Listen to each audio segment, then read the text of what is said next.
ई ज्ञान विज्ञान चैनल और आज हम पढ़ेंगे चैप्टर नंबर 6 लाइफ प्रोसेस। तो ठीक है, सबसे पहले हमें ये देखना है कि लाइफ प्रोसेस होते क्या है।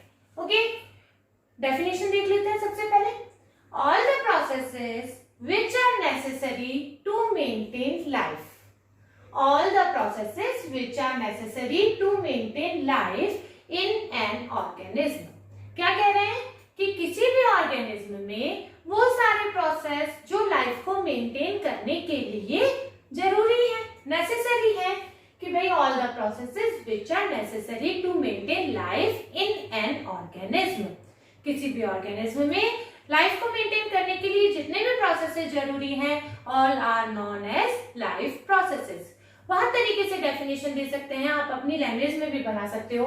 देखिए, all the processes which together work keep the living organism alive.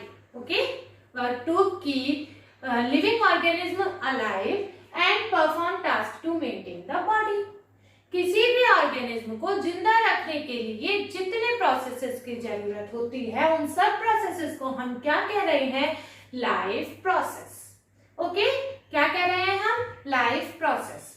अब ये लाइफ प्रोसेसेस होते क्या? देखिए, जैसे रेस्पिरेशन हुआ, ट्रांसपोर्टेशन हुआ, न्यूट्रिशन हुआ, एक्सक्रीशन हुआ, all these are known as life processes.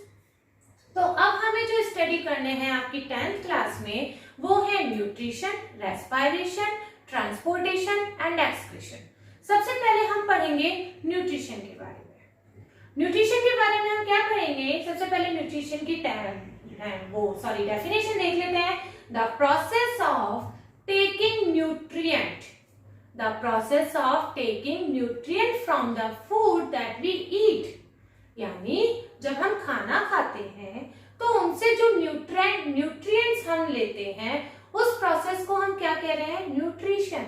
यानी हम जो भी खाना खाते हैं उसमें देखिए यार, न्यूट्रिएंट्स आपने पढ़े हुए हैं, न्यूट्रिएंट्स को इनटेक करते हैं ना, उसी प्रोसेस को क्या कह रहे हैं? न्यूट्रिशन। आप जानते हैं, देखिए कि न्यूट्रिशन कौन कौन से आप लोगों ने पढ़े हुए हैं? Carbohydrate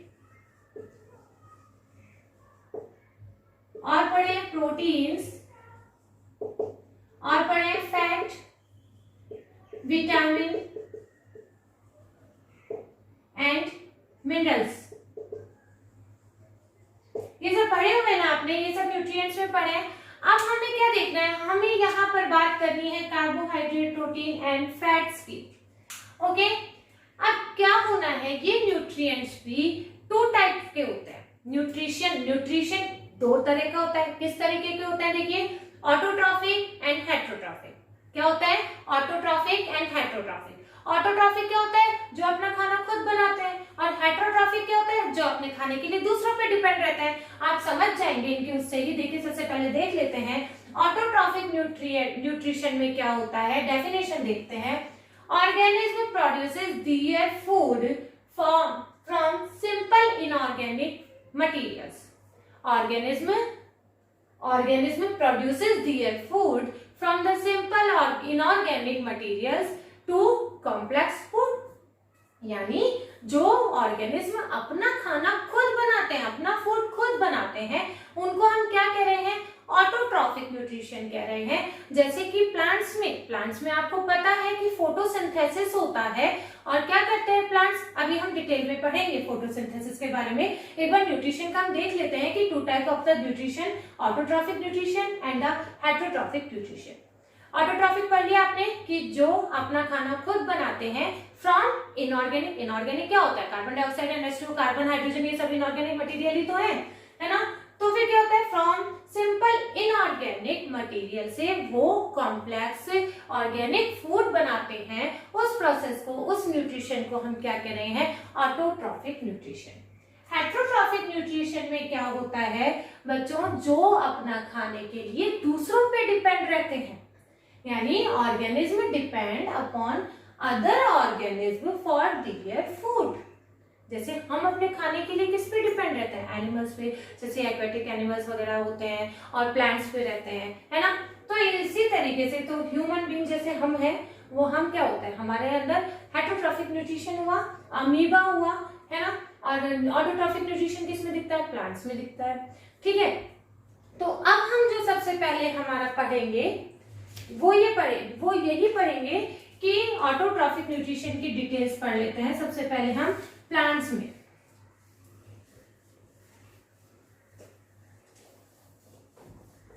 nutrition in plants.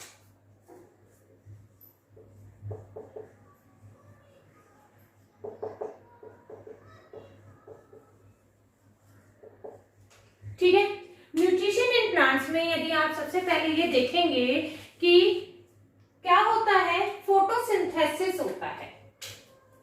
आप जानते हैं इस प्रोसेस को हम क्या कहते हैं, फोटोसिंथेसिस। अब फोटोसिंथेसिस की डेफिनेशन क्या होती है?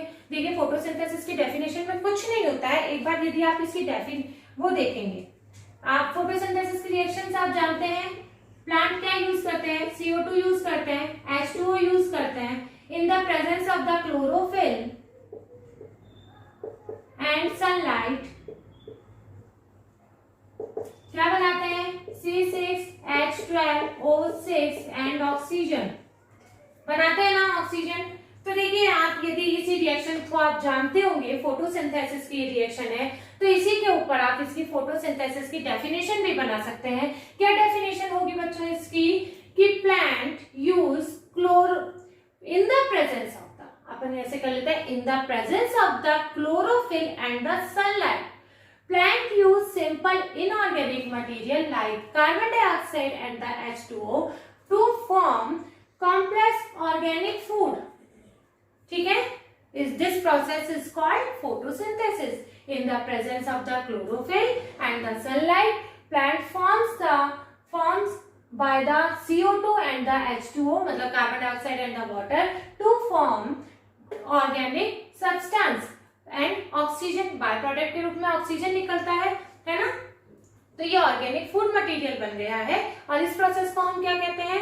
फोटोसिंथेसिस हम कहते हैं। फोटोसिंथेसिस की यदि आप ये रिएक्शन देखें तो ये रिएक्शन होती है, इसको बैलेंस करना, ये अभी वो देखा जाएगा।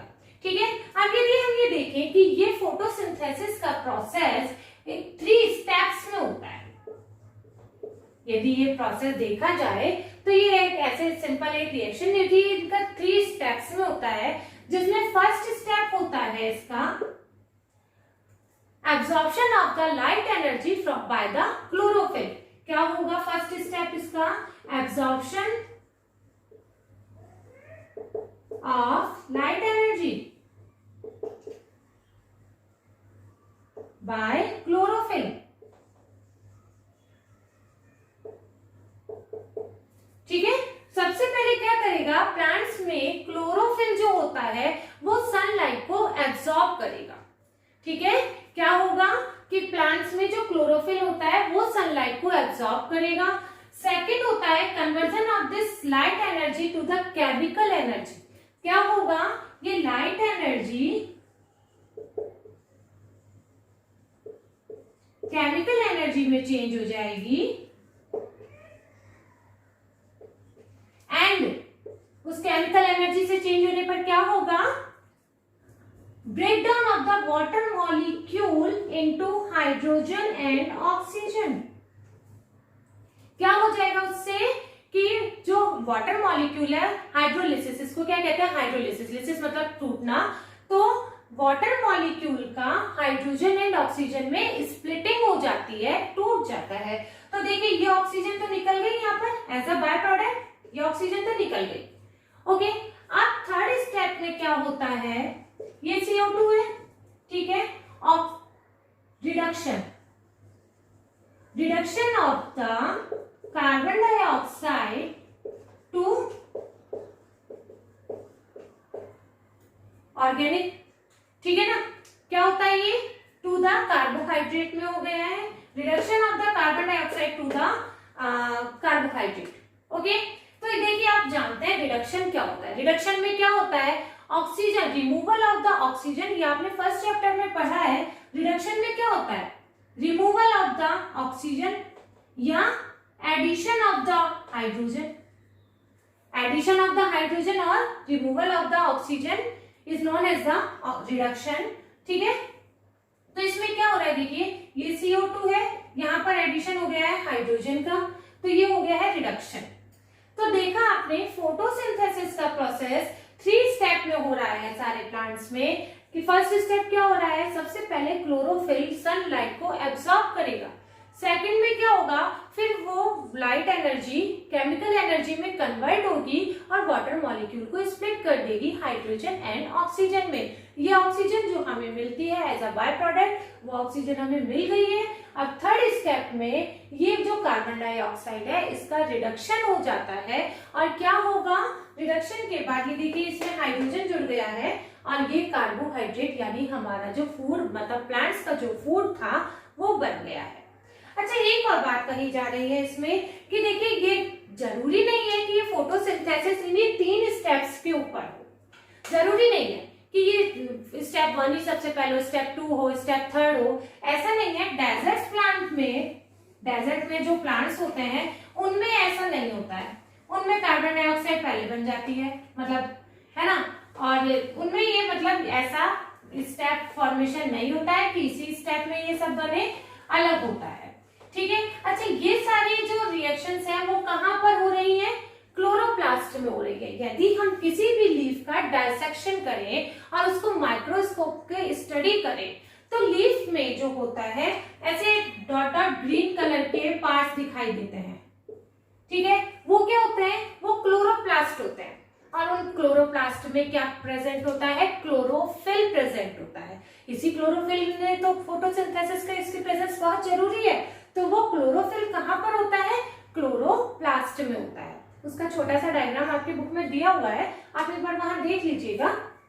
ऐसे ही बताया जा रहा है कि गैसियस एक्सचेंज कहां पर होता है। देखिए ये जो कार्बन डाइऑक्साइड और ऑक्सीजन का गैसियस एक्सचेंज हुआ तो वो कहां पर होता है, देखिए लीफ की सरफेस पे छोटे छोटे टिनी पोर्स होते हैं। लीफ की सरफेस पे छोटे छोटे टिनी पोर्स होते हैं। जो small tiny pores present on the surface of the leaf are called stomata. क्या कह रहे हैं उन्हें हम, स्टोमेटा।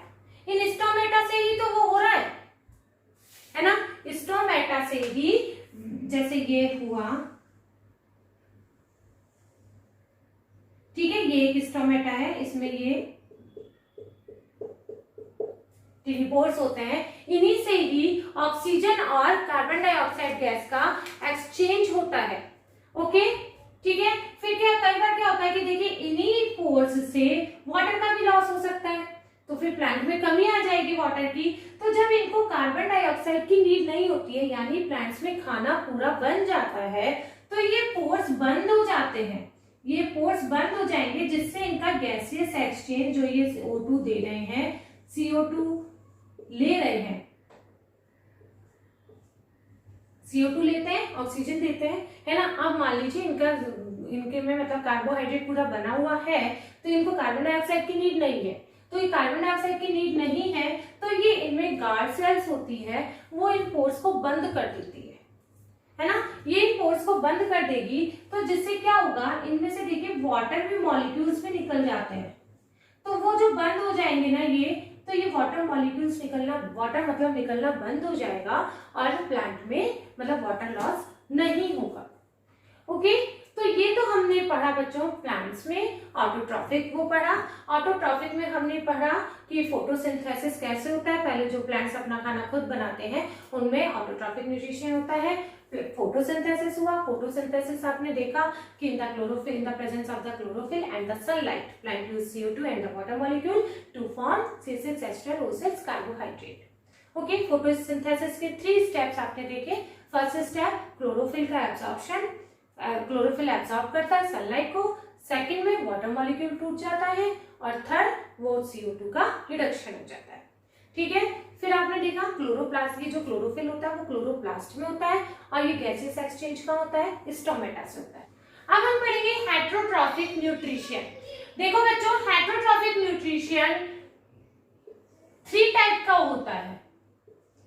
हेट्रोट्रॉफिक न्यूट्रिशन जो है वो 3 टाइप का होता है, saprophytic, parasitic nutrition and holozoic nutrition. तो सबसे पहले हम पढ़ेंगे सैप्रोफाइटिक न्यूट्रिशन। सैप्रोफाइटिक न्यूट्रिशन में क्या होता है, देखो बच्चों, the mode of the nutrition in which organism obtain food from the dead and the decaying organic matter. क्या होगा? The mode of the nutrition in which organism obtain food from the dead and the decaying organic matter, यानी कहाँ से वो अपना food लेगा? Dead, मरे हुए ऑर्गेनिक मैटर से, बिल्कुल मरे हुए सड़े हुए ऑर्गेनिक मैटर से जो अपना खाना लेते हैं वो उनको उसमें कैसा न्यूट्रिशन हो रहा है? Saprophytic nutrition. Example bacteria, fungi. आप जानते हैं बैक्टीरिया, फंगाई ये सब सड़े हुए मरे हुए उनपे ऑर्गेनिक मैटर्स पे ही लग जाते हैं, तो इनका ये तो ये हो गया। ठीक है, एक दूसरा टाइप आता है जो है पैरासिटिक न्यूट्रिशन।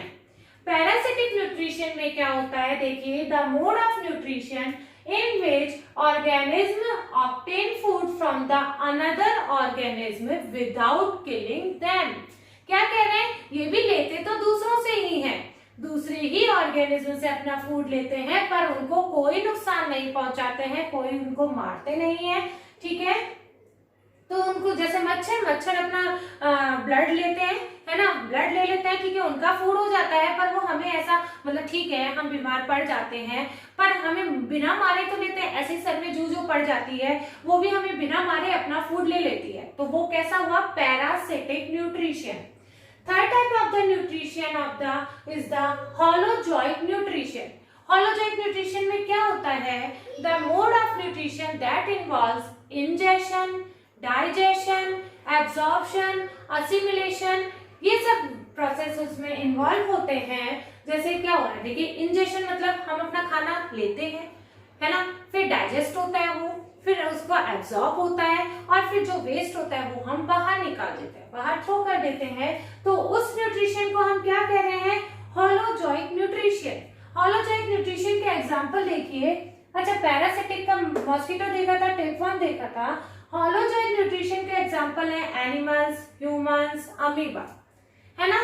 तो ह्यूमंस आप सबसे अच्छा एग्जांपल आप अपने ऊपर समझ सकते हैं कि हम इंजेशन मतलब खाने को लेना, खाना खाना, उसे हम क्या कह रहे हैं? इंजेशन। फिर हमारा डाइजेस्ट होता है, फिर वो एब्जॉर्ब भी हो जाता है, पूरे ब्लड में हमारे पूरे उसमें एब्जॉर्ब होता है और जो हमारा वेस्ट बच जाता है उसको हम एक्सक्रीट कर देते हैं। तो ये सब प्रोसेस जिसमें हो रहे हैं उस न्यूट्रिशन को हम क्या कह रहे हैं? Holozoic nutrition. बच्चों, अब हमें क्या पढ़ना है? हमारा नेक्स्ट टॉपिक है वो है digestion in the human being. ठीक है, क्या हमारा टॉपिक है कि मतलब डाइजेशन कह रही हूँ, nutrition in the human being.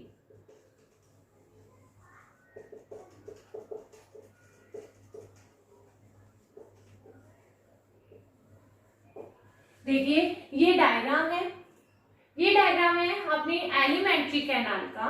Alimentary canal जो माउथ से स्टार्ट होती है और एनस तक जाती है उसको हम क्या कहते हैं? एलिमेंट्री कैनाल होती है। ठीक है, अब हम सबसे पहले इसी में डाइजेशन का देखेंगे कि हम इसमें अपना डाइजेशन कैसे होता है, कौन सा ऑर्गन हमारा किस तरीके से वर्क करता है। तो देखिए, हम सबसे पहले अपने मुंह से खाना खाते हैं। ठीक है, खाना खाते हैं हम, तो फिर उसमें देखिए क्या क्या होता है? टीथ होते हैं। सबसे पहले हमने इंटेक किया और टीथ क्या करते हैं? आप देखिए, incisor, canine, molar and premolar teeth पढ़े हैं। ये सब क्या करते हैं? इनको तोड़ने का, फूड को तोड़ने का, च्युइंग करने का, ग्राइंड करने का, ये सब काम करते हैं ना। तो ये सब काम हमारा माउथ में हो जाता है, फूड को तोड़ना, ग्राइंड करना।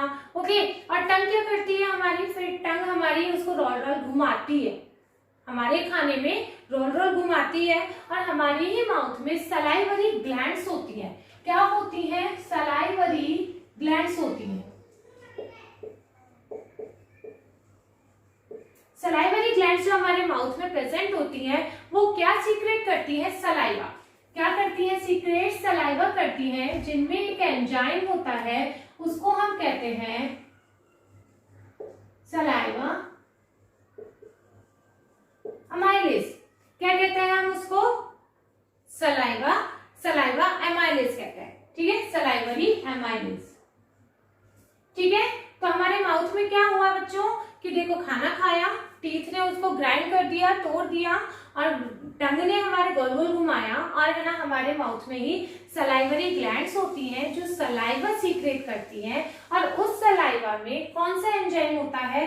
Salivary amylase. ये सलाइवरी एमाइलेज क्या करता है, जो हमारे फूड में स्टार्च होता है, फूड में स्टार्च होता है, उसको किस में चेंज कर देता है, शुगर में।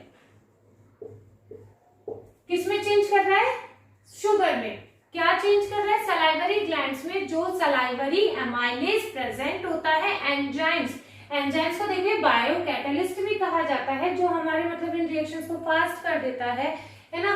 तो वो होते हैं, वो क्या करते हैं, हमारे माउथ में ही खाने में जो स्टार्च प्रेजेंट होती है उसको शुगर में चेंज कर देते हैं। आपने बचपन में पढ़ा होगा कि हम जब खाना खाते हैं लाइक ब्रेड वगैरह, तो हमारे मुंह में उसका मीठा मीठा टेस्ट क्यों आता है, क्यों आता है, क्योंकि हमारे मुंह में ही उसमें स्टार्च का कन्वर्जन शुगर में हो जाता है, इसलिए वो आता है ना।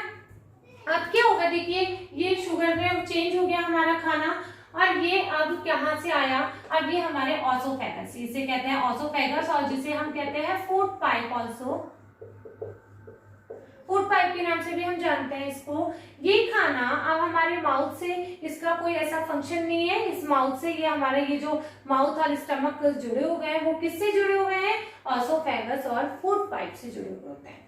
अब जब इनमें ये खाना बच्चों देखो आता है, तो इसमें एक इनकी जो मसल्स होती हैं, इनकी इनर वॉल्स में जो मसल्स होती है ना, ये एक रिदमिक मतलब फंक्शन करती है, कॉन्ट्रैक्ट होती है, एक्सपेंड होती है। देखिए किसी भी तरीके से क्या होता है, यहाँ से कॉन्ट्रैक्ट होगा तो खाना नीचे चला जाएगा, ये एक्सपेंड हो जाएगा खाना लेने के लिए, फिर ये कॉन्ट्रैक्ट होगा, फिर ये एक्सपेंड हो जाएगा, है ना। और इस मूवमेंट को हम क्या कहते हैं, पेरिस्टाल्टिक मूवमेंट। ठीक है, इस मूवमेंट को जिस तरीके से हमारे फूड पाइप में हमारा जो इनकी मसल्स है, इनर मसल्स, वो खाने को एक रिदमिक मैनर में नीचे सरकाती जाती हैं, उस मूवमेंट को हम क्या कह रहे हैं, पेरिस्टाल्टिक मूवमेंट। अब ये फूड पाइप से हमारा खाना आ गया है स्टमक में, कहाँ आया है, स्टमक में आ गया है ना। अब स्टमक आप जानते हो एक लार्ज मस्कुलर बैग होता है, मतलब जो मस्कुलर, इसमें मसल्स ही मसल्स होती है, लार्ज होता है। अब इसमें जब हमारा खाना आता है तो इसमें भी कुछ ग्लैंड्स होती है, इसमें क्या होता है, स्टमक में भी कुछ ग्लैंड्स होती हैं, जहां क्या होती है, मतलब कि गैस्ट्रिक ग्लैंड्स होती है, जो क्या प्रोड्यूस करती हैं। देखिए जो स्टमक में प्रोड्यूस होता है वो क्या क्या प्रोड्यूस होता है, HCl प्रोड्यूस होता है, ठीक है, पैप्सिन प्रोड्यूस होता है, और म्यूकस प्रेजेंट होता है। जो स्टमक में गैस्ट्रिक ग्लैंड्स होती हैं जो सीक्रेट करती हैं, उसमें क्या क्या प्रेजेंट होता है, HCl होता है, पैप्सिन होता है और म्यूकस होता है। ठीक है, HCl क्या करता है, देखिए HCl का वर्क जो होता है, ये स्टमक के मीडियम को एसिडिक मीडियम प्रोवाइड कराता है। आप जानते हो HCl एक स्ट्रॉन्ग एसिड है, तो वो क्या करता है, हमारे खाने को डाइजेस्ट करने के लिए एसिडिक मीडियम प्रोवाइड करवाता है। HCl का ये फंक्शन है। पैप्सिन क्या करेगा, पैप्सिन जो फूड में प्रोटीन प्रेजेंट होते हैं ना, क्या वर्क है इसका, प्रोटीन जो प्रेजेंट होते हैं उनको ये किसमें तोड़ देता है, अमीनो एसिड्स में।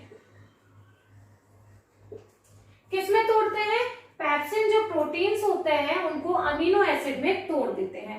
और ये म्यूकस क्या करता है, म्यूकस ये जो स्टमक की इनर वॉल्स होती हैं इनको ये HCl से प्रोटेक्ट करता है।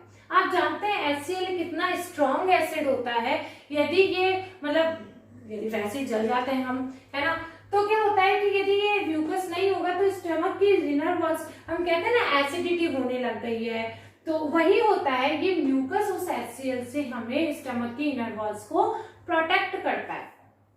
ठीक है, अब ये स्टमक में तो ये फंक्शन हो गया, देखिए ये स्टमक में हो गया। ठीक है, अब स्टमक से फूड किस में आता है, स्मॉल इंटेस्टाइन में। स्टमक से फूड किस में आया, स्मॉल इंटेस्टाइन में आता है। ठीक है, ये स्टमक हो गया, यदि आप लिखना चाहे दूसरे कलर से लिख दीजिए। अब क्या आएगा, इंटेस्टाइन में आ जाएगा फूड।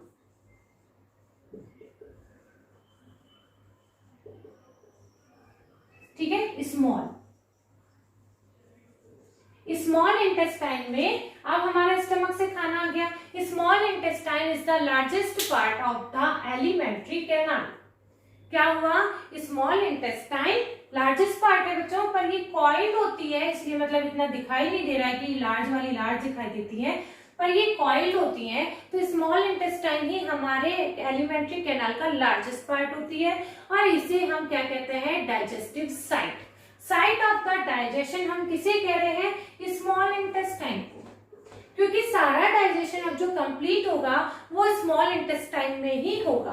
अब कैसे होगा वो भी देख लेते हैं। अच्छा, एक बात और है कि देखिए, जैसे हर्बीवोरस जो एनिमल्स होते हैं वो ग्रास खाते हैं, है ना, ग्रास खाते हैं, तो ग्रास में क्या होता है, सेल्यूलोज होता है।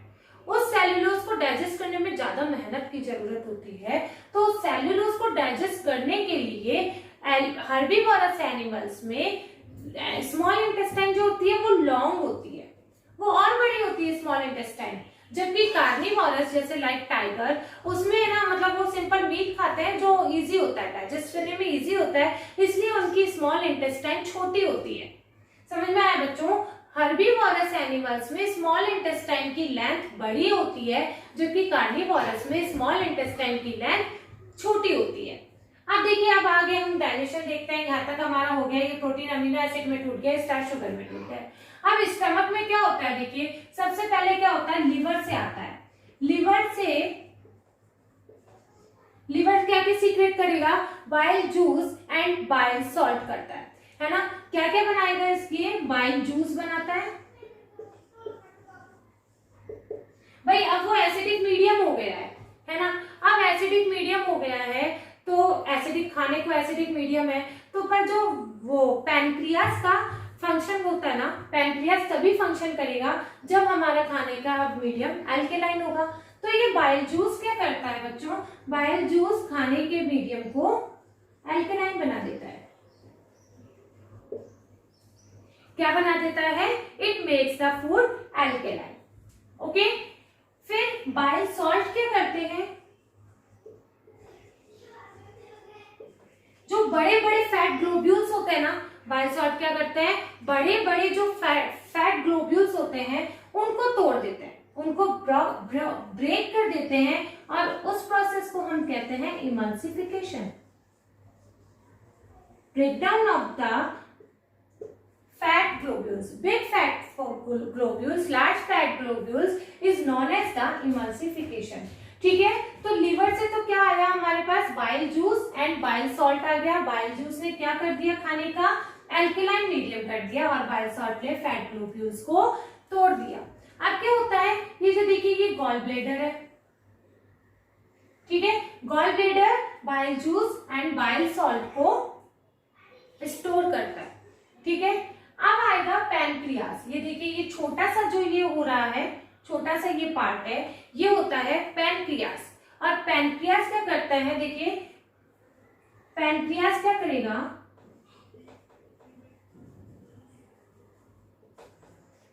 Trypsin and lipase enzyme secret करता है।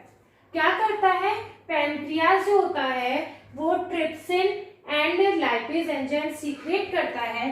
ट्रिप्सिन का सेम फंक्शन होता है जो पेप्सिन का होता है। पेप्सिन का फंक्शन क्या होता था, प्रोटीन को अमीनो एसिड्स में ब्रेक करना। ऐसे ही ट्रिप्सिन भी प्रोटीन्स को, जो बचे हुए प्रोटीन्स रह गए हैं उनको अमीनो एसिड्स में ब्रेक कर देता है। ठीक है, और ये लाइपेज क्या करता है, लाइपेज जो करता है वो क्या करता है, फैट को फैटी एसिड एंड ग्लिसरॉल में ब्रेक कर देता है ना।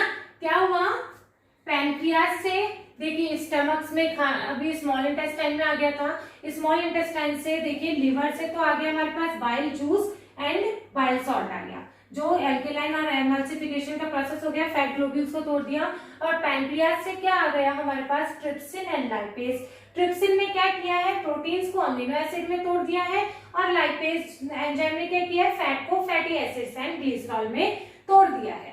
अब देखिए बच्चों, अब यहाँ तक हमें क्या हो गया है, यहाँ तक हमारा स्टार्च तो शुगर में चेंज हो गया है, सब देखिए डाइजेस्ट मतलब वो हो रहा है, सिंपल फूड में चेंज हो गया, स्टार्च तो शुगर में चेंज हो गया, ऑल प्रोटीन्स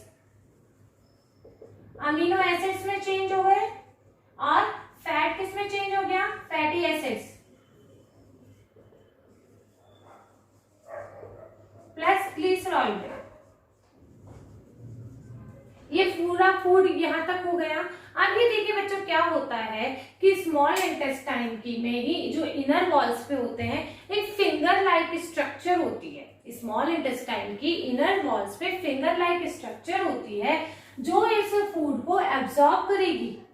मतलब क्या होता है, वो जो उनको हम विलाई कहते हैं, स्मॉल इंटेस्टाइन की इनर वॉल पे फिंगर लाइक स्ट्रक्चर प्रेजेंट होती है, उनको हम कहते हैं विलाई। ठीक है, वो फिंगर लाइक जो विलाई होती है वो क्या करती है, increases the area of the surface area of the absorption. क्योंकि एब्जॉर्ब कौन करेगा, अब ये खाना हमारा सिंपल फॉर्म में चेंज हो चुका है, अब इसको हमें एब्जॉर्ब करना है, तो ये एब्जॉर्ब कौन करेगा, ये विलाई एब्जॉर्ब कर लेंगी, है ना। जो स्मॉल इंटेस्टाइन में विलाई प्रेजेंट होती हैं ये इनको एब्जॉर्ब कर लेगी। एब्जॉर्ब करने के बाद फिर ये जो पूरा खाना है ये ब्लड वेसल्स को दे देंगी, है ना। जो यहाँ पर एक्सचेंज हो रहा है वो स्मॉल इंटेस्टाइन की विलाई से ब्लड वेसल्स में जा रहा है फूड, और वो फूड हमारा फिर पूरी अपनी बॉडी की सेल्स में चला जाता है। तो ये विलाई हुआ जो finger like structure in the small intestine. कहाँ है विलाई, स्मॉल इंटेस्टाइन में है, जो फिर वहां से उन्होंने एब्जॉर्ब किया और हमारी पूरी बॉडी में चला गया ब्लड वेसल्स के थ्रू। तो ये तो हमारा खाने का वो हो गया। अब क्या आता है, फिर ये जो हमारा बचा हुआ वेस्ट है वो आता है लार्ज इंटेस्टाइन में। कहाँ आ रहा है, लार्ज इंटेस्टाइन में आ रहा है। लार्ज इंटेस्टाइन में से भी जो वेस्ट है उसमें से हमारा जो वाटर, एक्स्ट्रा वाटर होता है उसको भी एब्जॉर्ब कर लिया जाता है, और सॉलिड वेस्ट को एनस के थ्रू बाहर निकाल दिया जाता है। क्या होता है, सॉलिड वेस्ट को एनस के थ्रू बाहर निकाल दिया जाता है। तो ये बच्चों हमारा ये इस तरीके से डाइजेशन का प्रोसेस पूरा होता है। एक बार फिर से हम देखते हैं, देखिए ये हमने खाना लिया, खाना हमने यहाँ लिया, यहाँ पर हमारा सबसे पहले क्या हुआ, टीथ ने अपना काम किया उसको तोड़ने का, ग्राइंड करने का, टंग ने अपना काम किया उसको रोल करने का, और उसमें सलाइवा मिक्स करने का। हमारे जो मुंह में सलाइवरी ग्लैंड्स होती हैं वो सलाइवरी ग्लैंड सलाइवा सीक्रेट करती है, जिसमें सलाइवरी अमाइलेज एंजाइम होता है। वो सलाइवरी अमाइलेज एंजाइम स्टार्च को शुगर में चेंज कर देता है। अब ये फिर देखिए ये फूड पाइप से स्टमक में आ गया, स्टमक में HCl मिला, उसको पेप्सिन मिला, और क्या मिला, म्यूकस मिला। तो HCl ने तो उसका एसिडिक मीडियम बना दिया, पेप्सिन ने यहाँ पर प्रोटीन तोड़ दिए। ठीक है, पेप्सिन ने क्या किया, प्रोटीन तोड़ दिया, और म्यूकस ने क्या किया, उसके एसिड से उसको प्रोटेक्ट किया। अब ये स्टमक से हमारा खाना आ गया है स्मॉल इंटेस्टाइन में।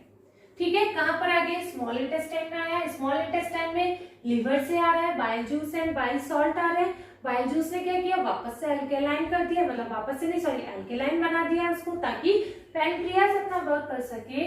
और इसने बाइल सॉल्ट ने क्या किया है, उसको लार्ज फैट ग्लोब्यूल्स को तोड़ दिया है, जिस प्रोसेस को हम क्या कह रहे हैं, एमल्सिफिकेशन।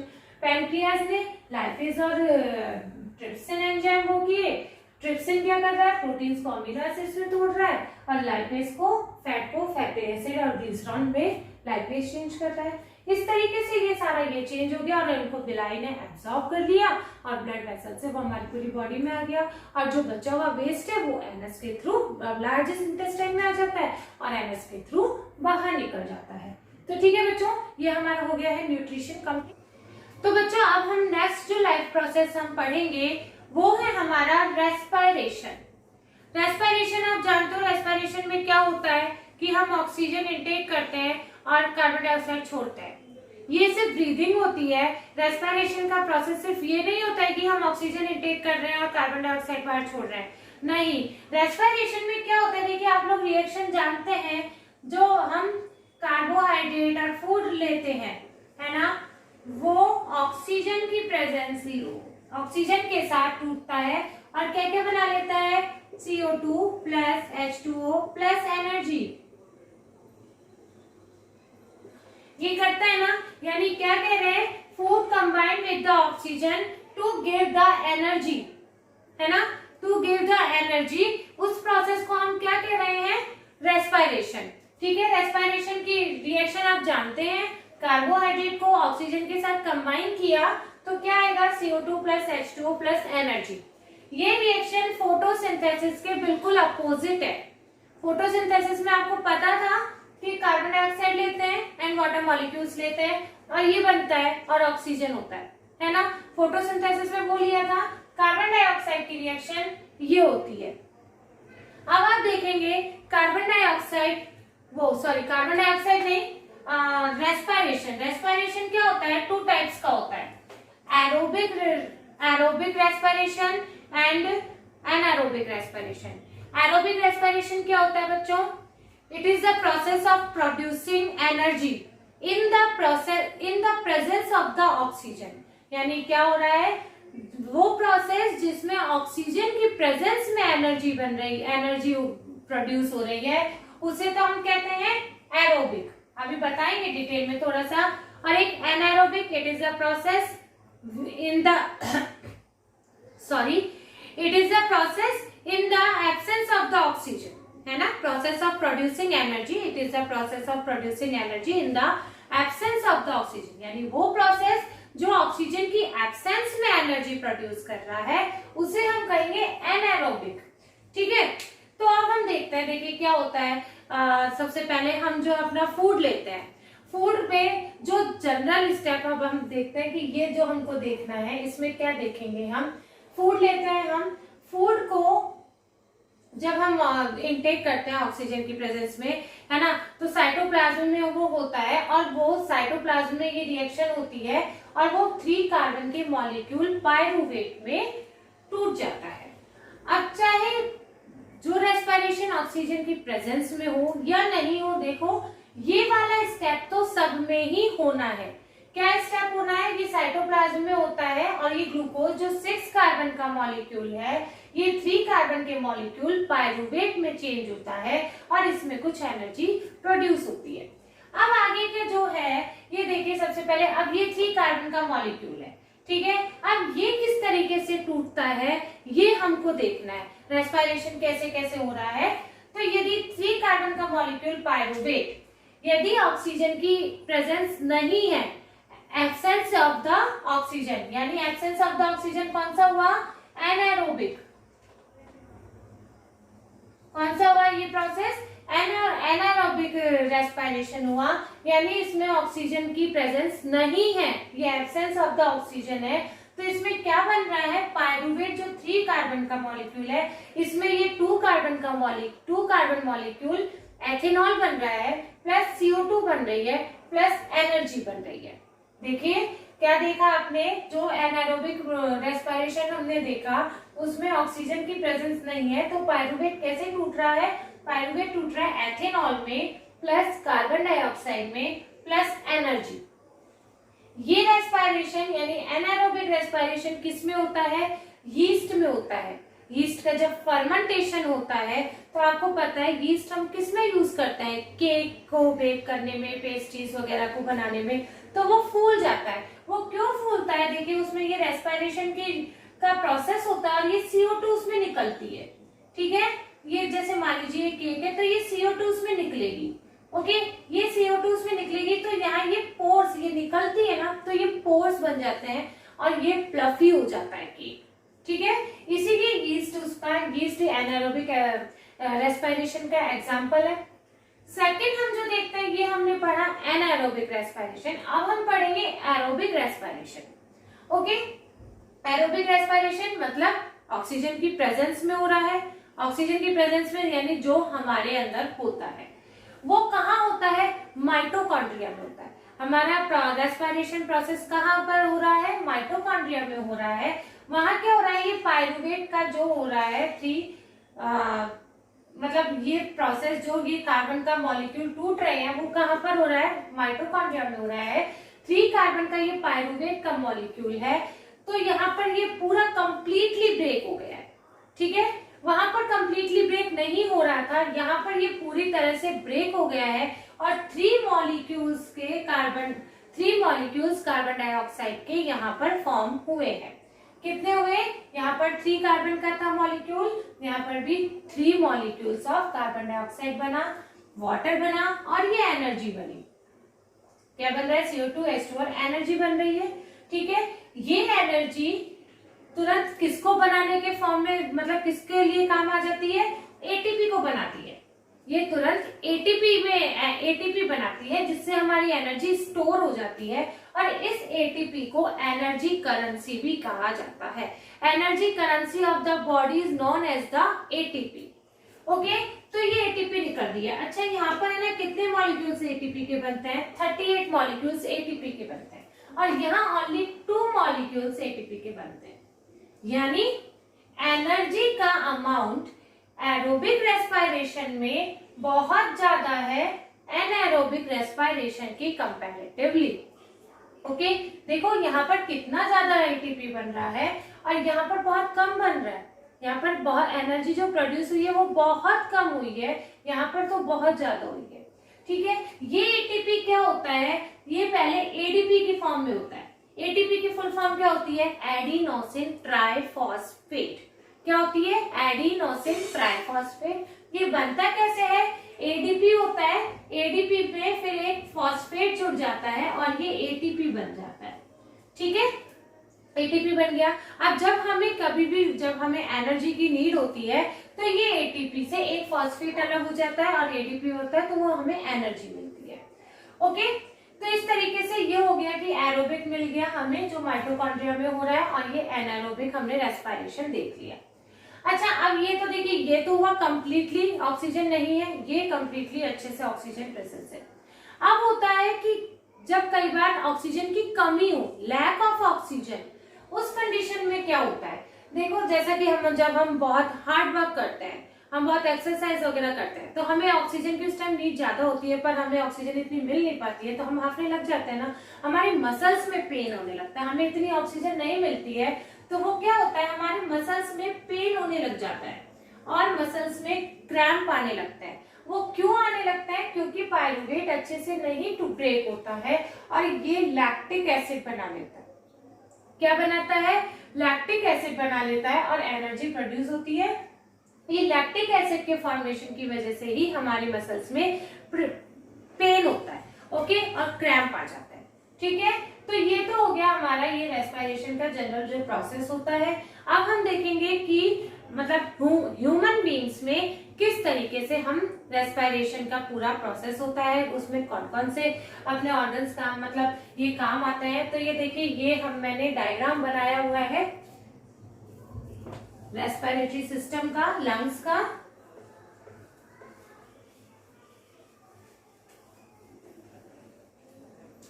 ये देखिए, ये माउथ है, ये नेजल है, ठीक है। ये नेजल पैसेज है, यानी हम सबसे पहले नेजल से एयर इनहेल करते हैं। देखो, जब भी हमारे 2 प्रोसेस होते हैं, एक इनहेलेशन होता है और एक एक्सहेल होता है, ठीक है। तो ऐसा नहीं है कि इनहेल जब हम करते हैं तो सिर्फ ऑक्सीजन ही हम इनहेल करते हैं, नहीं, हम ऑक्सीजन को नहीं इनहेल करते, हम कोई छाटने थोड़ी ना बैठेंगे, हम पूरा एयर को इनहेल करते हैं, ठीक है। एयर को इनहेल करते हैं, पर वो एयर ऑक्सीजन रिच होती है, यानी उसमें होता तो सब कुछ है, ऑक्सीजन भी होती है, CO2 भी होती है, नाइट्रोजन भी होती है, पर ये बहुत कम होता है और ऑक्सीजन रिच एयर हम इनहेल करते हैं। और जब हम एक्सहेल करते हैं तो उसमें भी सिर्फ कार्बन डाइऑक्साइड नहीं होता है, उसमें भी कार्बन डाइऑक्साइड भी होगा, ऑक्सीजन भी होगी, ठीक है, पर उसमें कार्बन डाइऑक्साइड ज्यादा होती है। तो इसीलिए हम जब इनहेल करते हैं तो वो एयर करते हैं, ओके। अब हमने इनहेल किया एयर, तो हमारे नेजल पैसेज में हेयर्स होते हैं, फाइन हेयर्स होते हैं, जिससे कि है ना सारे डस्ट पार्टिकल्स वगैरह वहीं रुक जाते हैं, और फिर म्यूकस भी होता है, वो इस काम को और अच्छे से प्रॉपरली कर देता है। ठीक है, जो नोज से ही हमारे मतलब बाहर थ्रो कर दिया जाता है। अब हमारे जो प्योर एयर जा रही है, ठीक है, वो अंदर जा रही है, और वो कैसे आएगी, देखिए यहाँ फेरेंक्स से होती हुई, ठीक है, फेरेंक्स से होती हुई ये लैरिंक्स, ठीक है, ये लैरिंक्स में आई, और लैरिंक्स से फिर ये ट्रैकिया में आई। देखिए ये ट्रैकिया है, ये सी शेप के कार्टिलेज से बना होता है। ये क्वेश्चन आता है, सी शेप कार्टिलेज से बना होता है, क्यों नहीं पूरा मसल से बना हुआ होता है? ये इसलिए नहीं बना होता क्योंकि जब हम एक्सहेल करते हैं तो ये सारी है ना चिपक जाती है, ठीक है, तो कोलैप्स हो जाती हैं, तो फिर एयर का मतलब आना जाना थोड़ा सा वो हो जाएगा। इसीलिए ये इनकी कार्टिलेज की बनी होती है, थोड़ी सी और हार्ड होती है उनके comparatively. So to prevent the collapse of the muscles, ये ट्रैकिया सी शेप की कार्टिलेज से बनी होती है, ताकि ये कोलैप्स नहीं हो, ये एक दूसरे से चिपके नहीं एक साथ, मतलब पूरी चिपक ना जाए, इसलिए ये सी शेप की बनी होती है। ठीक है, ये रेड कलर से,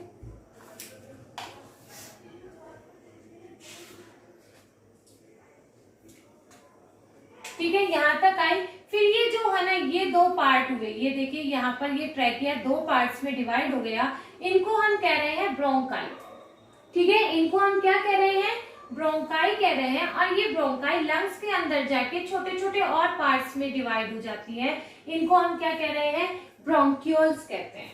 और ये ब्रोंक्यूल्स और छोटे छोटे छोटे ऐसे बैलून लाइक स्ट्रक्चर में आ जाती हैं और उसमें खत्म होती हैं, उनको हम क्या कहते हैं, एल्वियोलाई। उनको हम क्या कहते हैं, एल्वियोलाई कहते हैं। तो यहाँ तक हमारे ऑक्सीजन आ गई, हमने जो इनहेल किया ऑक्सीजन आ गई। अच्छा, ये एल्वियोलाई जो होती है ना, ये बैलून लाइक स्ट्रक्चर होती है, ये भी सेम विलाई की तरह काम करती है, यानी increases the surface of the absorption. Okay, तो ये एब्जॉर्ब कर लेती है ऑक्सीजन को बहुत अच्छे से। ठीक है, मतलब सरफेस इनका वो हो जाता है, बढ़ जाता है, इंक्रीज हो जाता है, तो ये सारी ऑक्सीजन को एब्जॉर्ब कर लेती हैं। और इनके पीछे ही ब्लड वेसल्स होते हैं, वो एल्वियोलाई से ऑक्सीजन को ले लेते हैं और पूरी बॉडी में पहुंचा देते हैं, है ना।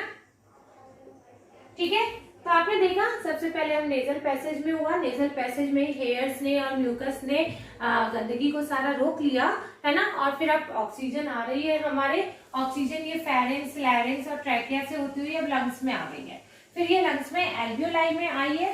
एल्वियोलाई में यहाँ पर मतलब इनका इंक्रीज एरिया हो जाता है, और ये फिर यहाँ पर ऑक्सीजन अच्छे से एब्जॉर्ब करके यहाँ पर ब्लड वेसल्स होती है, वो ब्लड वेसल्स ऑक्सीजन को यहाँ से ले लेती हैं, है ना, और फिर वो पूरी बॉडी में पहुंचाती है। अच्छा, अब एक बात और है कि ये जो ब्लड वेसल्स होती है ना, यहाँ पर मतलब ब्लड तो होता ही है उनमें, ब्लड वेसल्स में, ठीक है, तो उनमें हीमोग्लोबिन प्रेजेंट होता है। क्या होता है बच्चों, हीमोग्लोबिन प्रेजेंट होता है, वो ऑक्सीजन को हमारी बॉडी के एक एक सेल तक लेके जाता है। देखिए, यदि ऑक्सीजन एक अच्छा मतलब ऑक्सीजन सॉल्युबल नहीं होता है, ऑक्सीजन को वो डिफ्यूजन से हमारे एक एक सेल के तक नहीं जा सकता है, उसको ले जाने के लिए किसी करियर की जरूरत होती है, और वो करियर कौन होता है, हीमोग्लोबिन, Hb। ठीक है, हीमोग्लोबिन होता है, वो ऑक्सीजन को लेके जाता है। अच्छा, अब आप कहेंगे तो यानी CO2 भी को भी कोई लेने के लिए आएगा? नहीं, CO2 अच्छा खासा सॉल्वेंट होता है, मतलब वो सॉल्युबल होता है, उसको कोई कुछ नहीं चाहिए होता है, वो अपने नॉर्मल डिफ्यूजन के मेथड से अपने सेल से निकलता है और बाहर चला जाता है। ठीक है, आप यकीन नहीं करेंगे, यदि ऑक्सीजन का एक मॉलिक्यूल खुद अपने विदाउट करियर एक एक सेल तक पहुंचने लगेगा ना, तो वो 3 साल ले लेगा। ठीक है, तो फिर इसलिए ये हीमोग्लोबिन होता है, ठीक है, जो एल्वियोलाई से ऑक्सीजन को कैरी कर, ऑक्सीजन को एब्जॉर्ब कर लेता है और अपने ना, और फिर वो पूरी बॉडी तक पहुंचाता है। आप ये जानते हैं कि जब ये डायफ्राम, जब हम इनहेल करते हैं ना, तो क्या होता है, ये डायफ्राम नीचे हो जाता है, मतलब बिल्कुल स्ट्रेट हो जाता है, जिससे क्या होता है, ये डायफ्राम ऐसे हो जाएगा। ठीक है, तो ये लंग्स की जो कैविटी है वो एक्सपेंड हो जाएगी। ठीक है, लंग्स की कैविटी एक्सपेंड होगी तो फिर मतलब वो एरिया बड़ा हो जाएगा और वो ऑक्सीजन उसमें अच्छे से आ सकेगी। और ऐसी तरीके से जब हम एक्सहेल करते हैं तो ये डायफ्राम कॉन्ट्रैक्ट हो जाता है, जिससे लंग्स की कैविटी भी छोटी हो जाती है, ठीक है, और वो ऑक्सीजन, वो CO2 को बाहर निकाल लेती है। ओके, तो इस तरीके से ये देखिए हमारा रेस्पिरेशन का ये प्रोसेस हमारा ह्यूमन बीइंग में पूरा हो गया है। अब बच्चों हम पढ़ेंगे respiration in plants. Okay, plants में देखिए क्या होता है कि प्लांट्स में आप जानते हैं, जैसे ये मान लीजिए एक प्लांट है, इस प्लांट पे छोटे छोटे टिनी पोर्स होते हैं ना, ठीक है, tiny pores present on the surface of the leaf are called stomata. ये स्टोमेटा होते हैं। ओके, इन स्टोमेटा के थ्रू ही इनमें रेस्पिरेशन होता है। तो इनमें भी रेस्पिरेशन में ये क्या करेंगे, ऑक्सीजन को तो इनटेक करेंगे और कार्बन डाइऑक्साइड को छोड़ेंगे। यानी इनमें क्या होगा, ये ग्लूकोज होगा प्लस ऑक्सीजन इनटेक करेंगे और क्या होगा बच्चों, कार्बन डाइऑक्साइड छोड़ेंगे plus water molecule plus energy. बिल्कुल अपोजिट रिएक्शन है वही फोटोसिंथेसिस की, है ना। तो ठीक है, तो इन्होंने ऑक्सीजन ली और कार्बन डाइऑक्साइड छोड़ी। पर आप देखोगे कि प्लांट्स में क्या होता है, देखिए हमें हर पल एनर्जी की जरूरत होती है, हम बोलते हैं, चलते हैं, सब कामों के लिए एनर्जी की जरूरत होती है, इसलिए हमारे में रेस्पिरेशन लगातार होता रहता है, अच्छी खासी रेट से होता है।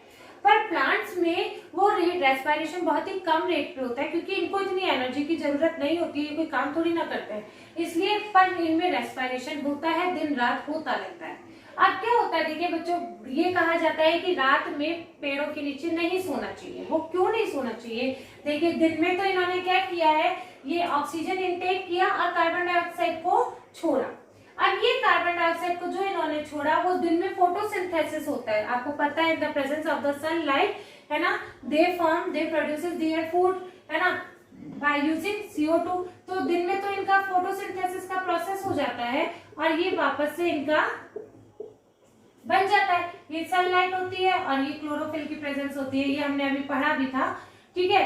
तो ये कार्बन डाइऑक्साइड जो यहाँ पर ये कार्बन डाइऑक्साइड निकली, वो दिन में इन्होंने फोटोसिंथेसिस में काम में ले ली, है ना, ठीक है। तो दिन में तो ये कार्बन डाइऑक्साइड जो यहाँ से निकली वो इन्होंने काम में ले ली, पर रात में भी ये कार्बन डाइऑक्साइड जो निकली, आपको पता है रात में सनलाइट तो होती ही नहीं है, तो प्लांट्स में कोई वो फोटोसिंथेसिस का प्रोसेस तो होगा ही नहीं, तो ये carbon dioxide as it is उनके वहीं रहती है, यानी कार्बन डाइऑक्साइड की प्रेजेंस ज्यादा हो जाती है। इसलिए कहते हैं कि पेड़ों के नीचे रात को नहीं सोना चाहिए, क्योंकि उनमें उस टाइम फोटोसिंथेसिस का प्रोसेस नहीं हो रहा होता है। ओके बच्चों, तो ये हमारा हो गया है रेस्पिरेशन कंप्लीट। नेक्स्ट टॉपिक हमें जो पढ़ना है, हमारा लाइफ प्रोसेस जो नेक्स्ट है वो है ट्रांसपोर्टेशन।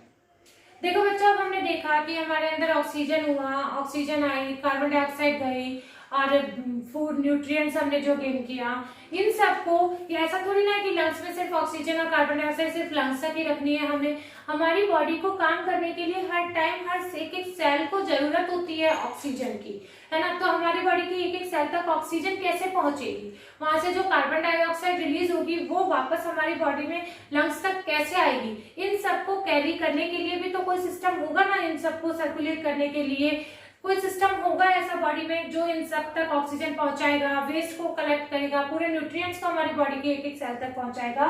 उस सिस्टम को हम कहते हैं ट्रांसपोर्टेशन, ठीक है। क्या कह रहे हैं, ट्रांसपोर्टेशन कह रहे हैं। अब ये ट्रांसपोर्ट करता कौन है, ऑक्सीजन हुई, ठीक है, न्यूट्रिएंट्स हुए हमारे, और उनसे बॉडी से कलेक्ट भी किया, हमारे वेस्ट किया, कार्बन डाइऑक्साइड किया, तो कौन कलेक्ट करता है उनको, ब्लड करता है, ठीक है। कौन करता है, ब्लड करता है। Blood is a connective tissue, blood is a connective tissue which transport the oxygen, carbon dioxide, nutrients, waste, है ना, to our body and from our body.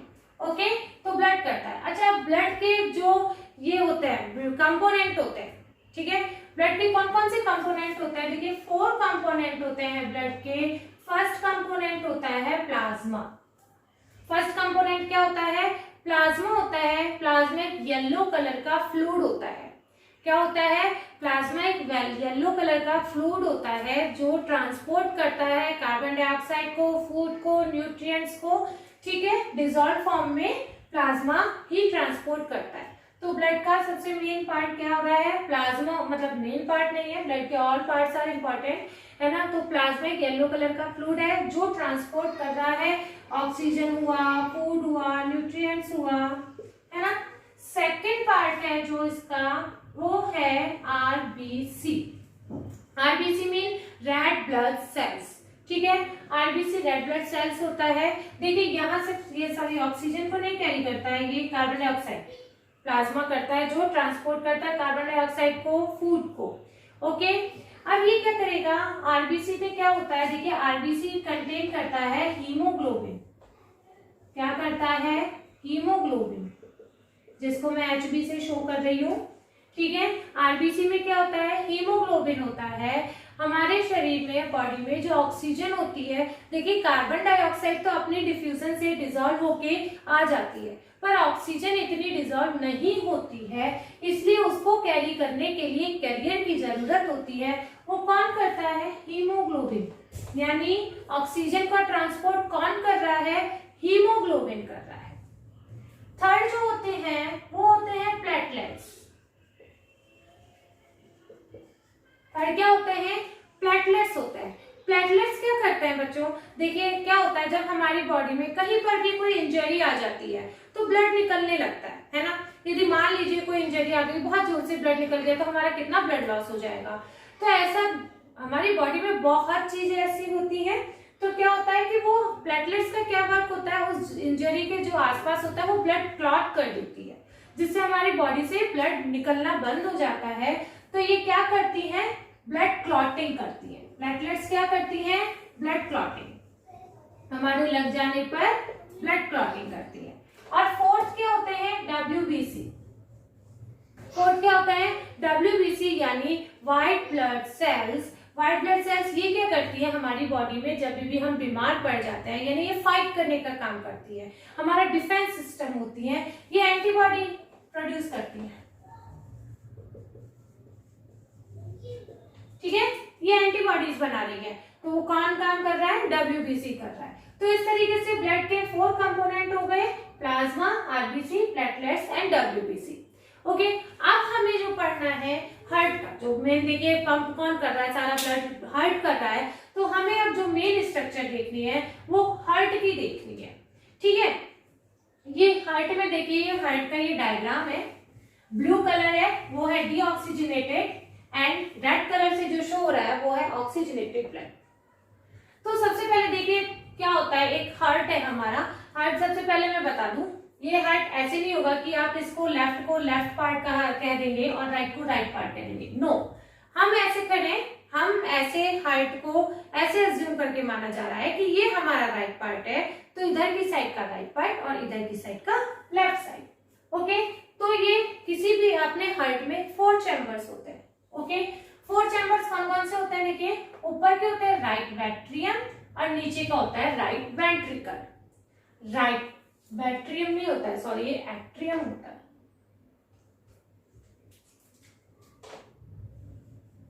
ठीक है। ऊपर का ये देखिए, ये जो पार्ट है ये है राइट एट्रियम, ये क्या है, राइट वेंट्रिकल। ये जो ब्लू कलर का नीचे दिखाई दे रहा है ये है राइट वेंट्रिकल। इसी तरीके से this is left atrium and this is left ventricle, ठीक है। अब ये जो लेफ्ट और राइट पार्ट को जो सेपरेट कर रहा है उसे हम क्या कह रहे हैं, सेप्टम। जो ये लेफ्ट और राइट पार्ट को, रेड एंड ब्लू को अलग कर रहा है, तो इस पार्ट को हम क्या कह रहे हैं, सेप्टम, ओके। फिर देखिए अब क्या हो रहा है, अच्छा आप एक चीज और देख लीजिए, ये जैसे हार्ट है, हार्ट में जो भी ब्लड लाएगा, हार्ट में जो भी ब्लड डालेगा उन्हें तो हम कहते हैं वेन, और जो भी ब्लड निकालेंगे ये तो ला रहे हैं, और जो भी ब्लड हार्ट जिनमें ब्लड डालेगा उनको हम कहते हैं आर्टरीज, ठीक है ना। जो हार्ट में डालेगा उनको वेन और जो हार्ट से ले जाएगा उनको हम आर्टरीज कह रहे हैं। तो देखिए ये वेना केवा, ठीक है, वेना केवा ही वेन का नाम है, जो लार्जेस्ट वेन होती है हमारी उसको वेना केवा कहते हैं।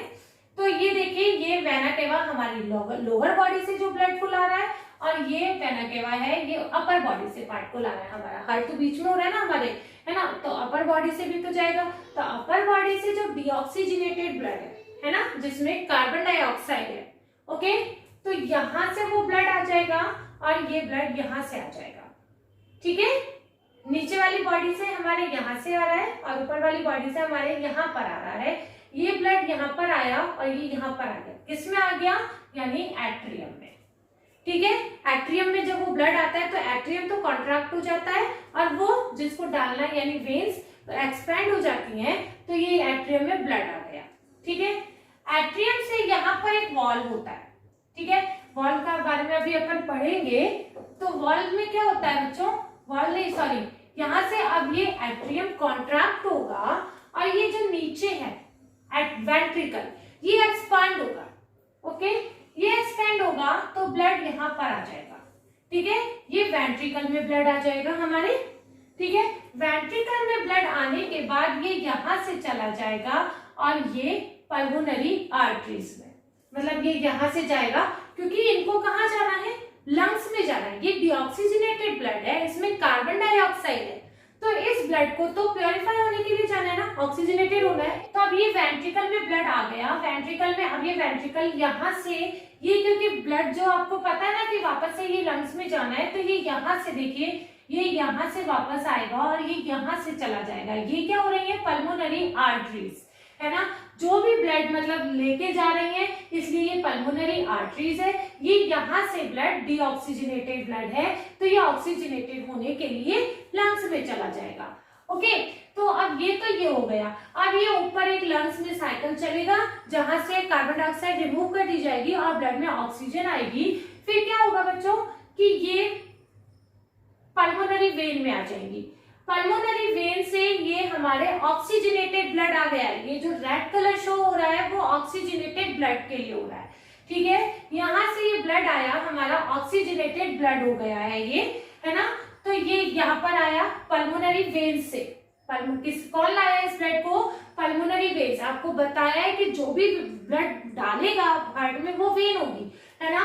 तो ये पल्मोनरी वेन, अब देखिए अब तक क्या होता, वेन में डीऑक्सीजनेटेड ब्लड था, पर पल्मोनरी जो भी होंगी वो एक्सेप्शन है। पल्मोनरी आर्टरीज डीऑक्सीजनेटेड ब्लड लेके जा रही हैं और पल्मोनरी वेन्स ऑक्सीजनेटेड ब्लड को ला रही है, ठीक है। तो ये आया, पल्मोनरी वेन्स कॉन्ट्रैक्ट हुई, ये एक्सपेंड होगा, ये क्या है, लेफ्ट एट्रियम, ठीक है। लेफ्ट एट्रियम एक्सपेंड होगा और यहाँ पर ये ब्लड आ जाएगा, ठीक है। फिर ये वॉल्व आया, वॉल्व से अब ये कॉन्ट्रैक्ट होगा और ये एक्सपांड होगा और ये लेफ्ट वेंट्रिकल में ब्लड आ जाएगा। ऑक्सीजनेटेड ब्लड आ गया और ये ब्लड यहाँ से होता हुआ ऑर्टा में आ जाएगा और ऑर्टा से फिर हमारी पूरी बॉडी में अलग तरीके से मतलब डिस्ट्रीब्यूट होगा, ठीक है। तो ये तो प्रोसेस हुआ, पहले राइट वेंट्रियम, फिर राइट वेंट्रिकल और फिर ये बाहर चला गया और यहाँ से पल्मोनरी वेन से आया लेफ्ट एट्रियम और लेफ्ट वेंट्रिकल हुआ। अच्छा बच्चे देखो, इनमें होता है ये वॉल्व होता है बीच में, जो एट्रियम और वेंट्रिकल के बीच में ना वॉल्व होते हैं, वो क्या करते हैं, ब्लड के फ्लो को सिंगल डायरेक्शन में बना के रखते हैं ताकि ब्लड वो वापस से उसमें मिक्स ना हो सके, तो ये सिंगल डायरेक्शन हो जाती है। आप एक चीज और देखेंगे, देखिए ये जो ऊपर वाला पार्ट है यानी वेन्स, एट्रियम की जो वॉल्स है वो तो पतली होती है और ये जो वेंट्रिकल्स की वॉल्स है ये देखिए कितनी थिक है, ये थिक होती है। क्यों, क्योंकि इनसे पूरी बॉडी में ब्लड को डिस्ट्रीब्यूट करना होता है, तो इनमें प्रेशर ज्यादा होता है, इसलिए ये वॉल्स मोटी होती है, ओके। तो ये तो देखिए हमने देख लिया हार्ट में किस तरीके से फंक्शन हो रहा है कि कैसे ऑक्सीजनेटेड ब्लड लाया जा रहा है, कैसे डीऑक्सीजनेटेड ब्लड डाला जा रहा है ना। ये तो ये हो गया। अब हम देखते हैं कि हमारी बॉडी को क्या होता है। देखिए हमारी बॉडी में टेम्परेचर मेंटेन करने के लिए बराबर से एनर्जी की जरूरत होती है। अच्छा एक और ये सिस्टम देख लेते हैं। देखिए ये तो ये हो गया कि ये सिर्फ हार्ट कैसे कर रहा है, अब ये हार्ट और ये लंग्स कैसे कर रहा है। ये देखिए हार्ट से आया, ये फ्रॉम बॉडी, ये वेन्स, देखिए ये हमारी बॉडी में, ये हमारी बॉडी है, ठीक है, ये बॉडी है, ये वर्क किया तो हमारा ऑक्सीजन तो सारी काम में आ गई, तो ये डीऑक्सीजनेटेड ब्लड आया, डीऑक्सीजनेटेड ब्लड हार्ट में आया, हार्ट से फिर डीऑक्सीजनेटेड ब्लड ये देखिए ये लंग्स में जा रहा है। ये क्या है, ये लंग्स है, लंग्स कैपिलरी, ये सारी लंग्स कैपिलरी है और ये पल्मोनरी आर्टरीज है। ये पल्मोनरी आर्टरीज है ना, देखिए ये यहाँ पर लाई, तो ये पल्मोनरी आर्टरीज है जो हार्ट से डीऑक्सीजनेटेड यानी जिसमें CO2 ब्लड है ना, तो ये CO2 यहाँ पर आया और ये यहाँ पर लंग कैपिलरीज में इन्होंने CO2 हमारे जो रेस्पिरेशन सिस्टम में हमने पढ़ा, रेस्पिरेशन में क्या होता है CO2 को रिमूव कर दिया जाता है, तो ये यहाँ से CO2 को तो रेस्पिरेटरी सिस्टम के द्वारा रिमूव कर दिया और ऑक्सीजन ले आए। ठीक है, ऑक्सीजन ले आए तो ऑक्सीजन से क्या हुआ, अब ये ऑक्सीजनेटेड ब्लड आ गया। ऑक्सीजनेटेड ब्लड आने के बाद ये पल्मोनरी वेन है, ये पल्मोनरी वेन आ गई ऑक्सीजनेटेड ब्लड में, पल्मोनरी वेन से इन्होंने ये हार्ट में डाल दिया और हार्ट में ये वेंट्रिकल से हो गई और ये ऑर्टा के थ्रू, ये रहा ऑर्टा, ये ऑर्टा के थ्रू हमारी बॉडी में आ गया।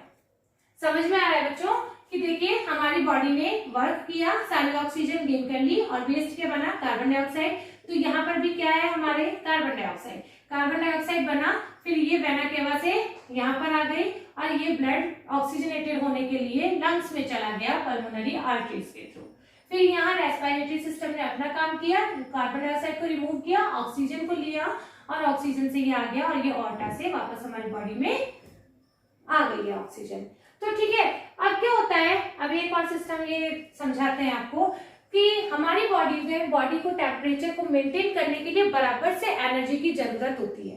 तो यानी हार्ट को बहुत वर्क करना पड़ रहा है, इसलिए हमारे हार्ट में कितने चैम्बर्स होते हैं, 4 चैम्बर्स है ना, मतलब right ventricle, right atrium, left ventricle और लेफ्ट एट्रियम, चारों चैम्बर होते हैं।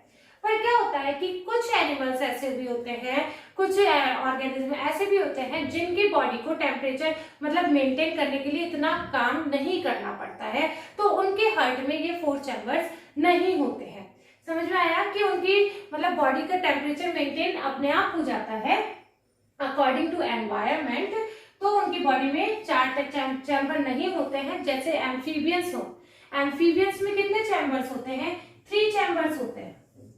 कितने चैम्बर्स होते हैं, 3 चैम्बर्स होते हैं, क्योंकि उनकी बॉडी का टेम्परेचर अकॉर्डिंग टू एनवायरमेंट अपने आप एडजस्ट मेंटेन हो जाता है ना। और अब आप फिश देखेंगे, फिश में तो ओनली 2 ही चैम्बर होते हैं क्योंकि वो वाटर में रहती है, तो उसमें 2 चैम्बर्स होते हैं। और फिर जो ब्लड है वो गिल्स में आ जाता है, फिश में ऐसी स्ट्रक्चर्स होती है ना, वो गिल्स में आ जाता है ना, और गिल्स से ही पूरी बॉडी में वो हो जाता है, इसलिए उसमें ओनली 2 चैम्बर्स होते हैं। तो फिश में केवल सिर्फ चैम्बर से गिल में आया, गिल से पूरी बॉडी में चला गया, तो सिर्फ एक ही साइकिल पूरा हो रहा है, तो वहां तो क्या हो गया, सिंगल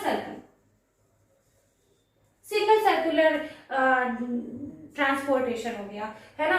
और हमारे में क्या हुआ, देखिए एक तरफ तो लंग का साइकिल चल रहा है जहां ऑक्सीजन और CO2 का वो चल रहा है, और एक तरफ बॉडी से हो रहा है कि जहां ऑक्सीजन और CO2 से मतलब पूरा रिमूवल और वो चल रहा है। तो इस तरीके से ये 2 साइकिल चल रहा है, एक हमारी बॉडी में और एक हमारे लंग्स में। तो इसको क्या कहते हैं, डबल सर्कुलेशन।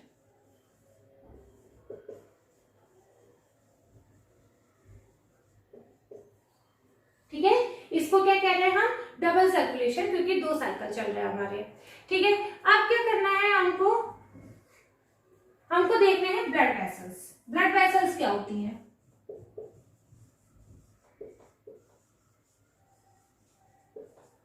ब्लड वेसल्स हमने पढ़ी, आर्टरीज होती हैं और वेन्स होती है ना। वेन्स क्या करती है, वेन्स कैरी डीऑक्सीजनेटेड ब्लड है ना, वेन्स कैरी डीऑक्सीजनेटेड ब्लड होते हैं, कैरी करती हैं, except the pulmonary vein. Pulmonary vein में तो ऑक्सीजनेटेड ब्लड है ना, तो यानी वेन्स क्या कैरी कर रही है, देखिए आपको अब तक क्लियर हो चुका होगा, वेन्स कैरी कर रही है डीऑक्सीजनेटेड ब्लड। तो वेन्स तो कैरी कर रही है डीऑक्सीजनेटेड ब्लड, और वो होती है थिन और लेस इलास्टिक। क्या होती है, थिन होती है ना वेन, और लेस इलास्टिक होती है। ठीक है, क्योंकि उनमें इतना प्रेशर नहीं पड़ रहा है। अब क्या होता है, आर्टरीज आपको पता है आर्टरीज कैरी कर रहा है ऑक्सीजनेटेड ब्लड को, आर्टरीज कैरी कर रहा है ऑक्सीजनेटेड ब्लड को, पर एक आर्टरी नहीं कर रही है, पल्मोनरी आर्टरी। पल्मोनरी आर्टरी के अलावा सारी आर्टरी ऑक्सीजनेटेड ब्लड को ही कैरी करती हैं, और वो क्या होती है, थिक, वो होती है thick and elastic. Thick and elastic होती है। अच्छा, ये जो क्या कह रहे हैं अपन, आर्टरीज होती है, वो पूरी बॉडी में करती है ना, ब्लड का डिस्ट्रीब्यूशन करती है, इसलिए उनको कहते हैं डिस्ट्रीब्यूटिंग ब्लड वेसल्स, और यदि ये वेन्स होती है जो पूरी बॉडी से CO2 वाला ब्लड कलेक्ट करके लाती है, इसलिए उनको कहते हैं कलेक्टिंग वेसल्स। ठीक है, तो ये तो हमने पढ़ ली आर्टरीज एंड वेसल्स के बारे में। अच्छा, जब ये आर्टरीज होती हैं, ये जैसे आर्टरीज आ रही हैं, ठीक है, ये आज छोटी छोटी छोटी छोटी छोटी छोटी छोटी छोटी ट्यूब लाइक स्ट्रक्चर में चेंज हो जाती है। ठीक है, इनको क्या कह रहे हैं? कैपिलरीज। इनको क्या कह रहे हैं? आर्टरीज बहुत ही छोटी छोटी सिंगल सेल स्ट्रक्चर में डिवाइड हो जाती है, उनको कैपिलरीज कह रहे हैं, जो कि उनका काम क्या हुआ? ऑक्सीजनेटेड ब्लड को डिस्ट्रीब्यूट करना। और फिर क्या होता है, जब ये डिस्ट्रीब्यूट कर देती है पूरी बॉडी से वो ले लेती है, क्या?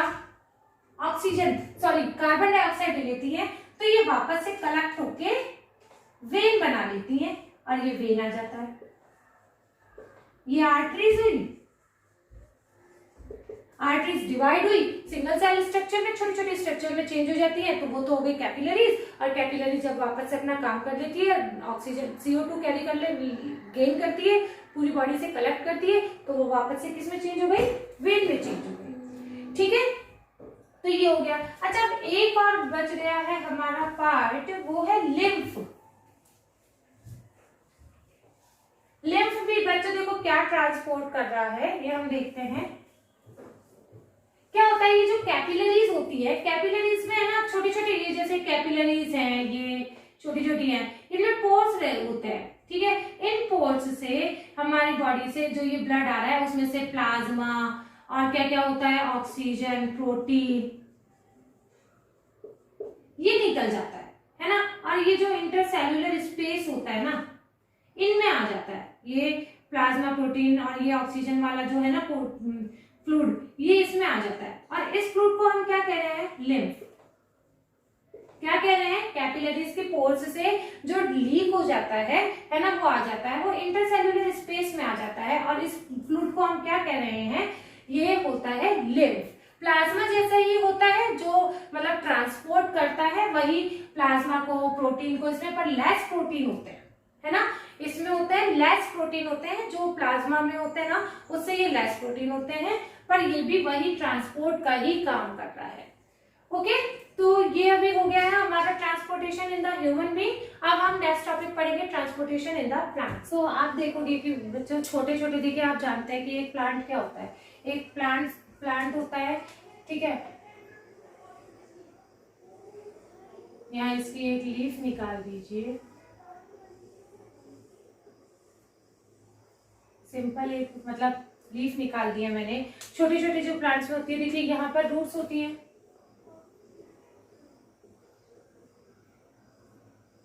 ठीक है, ये रूट्स है। तो सिंपल जो प्लांट्स होते हैं, छोटे छोटे प्लांट्स होते हैं, वो ये रूट्स है ना, क्या करती हैं, मतलब वाटर एंड मिनरल्स अब्सॉर्ब कर लेती हैं, और नॉर्मली डिफ्यूजन मेथड से इनके पूरी बॉडी में वो वाटर एंड मिनरल्स अब्सॉर्ब हो जाते हैं। ठीक है, पर क्या होता है, देखिए बड़े ट्रीज में जो होता है, उनमें ये सब नहीं पॉसिबल हो पाता कि इतनी आसानी से ट्रांसपोर्ट हो सके। हालांकि देखिए ट्रांसपोर्ट, क्योंकि प्लांट्स को इतनी एनर्जी नहीं चाहिए होती है, तो इसमें ट्रांसपोर्ट भी कम होता है ना, पर होता है, टाइम होता है, इनको पूरे को जरूरी होता है, वाटर, मिनरल्स, और जो फोटोसिंथेसिस के लिए फोटोसिंथेसिस से फूड इन्होंने प्रोड्यूस किया है, वो भी इनके पूरी बॉडी में, पूरे प्लांट्स में जाना चाहिए। तो देखिए, there are the two carrier, two transporter in the plants. आप यदि देखेंगे तो कौन कौन करता है, एक तो करता है जाइलम और एक करता है फ्लोएम, जो इनमें वाटर, मिनरल्स और फूड जो फोटोसिंथेसिस से बना है ना, और कुछ अमीनो एसिड्स भी होते हैं, उनका ट्रांसपोर्ट कौन करता है प्लांट्स में? दो टिश्यू होते हैं, xylem tissue and phloem tissue. इनकी स्ट्रक्चर वगैरह सब आपने 9th क्लास में पढ़ी है। तो देखिए, जाइलम तो किसका करता है? जाइलम करता है वाटर एंड मिनरल्स। ठीक है, वाटर एंड मिनरल्स का ट्रांसपोर्ट कौन कर रहा है? जाइलम कर रहा है। ठीक है, और फ्लोएम किसका कर रहा है? फूड का। किसका ट्रांसपोर्ट कर रहा है? फ्लोएम फूड का ट्रांसपोर्ट कर रहा है। ओके, तो आगे आप देखोगे कि क्या होता है, देखिए जाइलम टिश्यू जो होता है, वो transport the water molecules, water and the minerals. ठीक है, ये रूट से करते हैं अब्सॉर्ब, और क्या करते हैं, ये किसके मेथड से करते हैं? ट्रांसपिरेशन।